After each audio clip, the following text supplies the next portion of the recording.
રાજકોટ જિલ્લાના ધોરાજીમાં મુખ્ય માર્ગો પર ગટરના પાણી વહેવા લાગ્યા। ધોરાજીમાં જેતપુર રોડ પર ભૂગર્ભ ગટર ઉભરાઈ હતી, જેમાં ભર ઉનાળે જાણે પાણીની નદીઓ વહેતી હોય એવા દ્રશ્યો સામે આવ્યા હતા। ભૂગર્ભ ગટરની સફાઈ યોગ્ય સમય ન થતા આ સમસ્યા સર્જાઈ હતી, ત્યારે વારંવાર ગટરો ઉભરાવાનો વારો આવે છે। તંત્રની બેદરકારીને કારણે ઉભરાતી ગટરોના પાણીથી લોકો હેરાન થયા છે। જેતપુર રોડના વેપારીઓમાં ભારે રોષ જોવા મળી રહ્યો છે।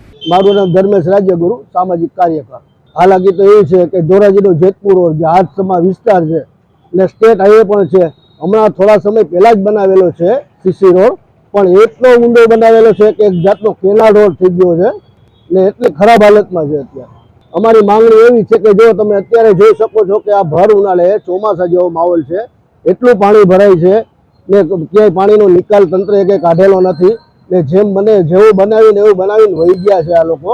હવે અમારે એવું ભોગવવું પડે છે કે અત્યારે ગોઠણડૂબ પાણીમાં ચાલી ને તમામ લોકોને નીકળવું પડે એવું પરિસ્થિતિ, બહુ તકલીફ પડે છે કે પાણીનો નિકાલ જ આ લોકો રાખ્યો નથી, કે એકદમ બનાવીને સીધા નીકળી ગયેલા જ છે ને એકદમ ખરાબ કામ કરેલું છે।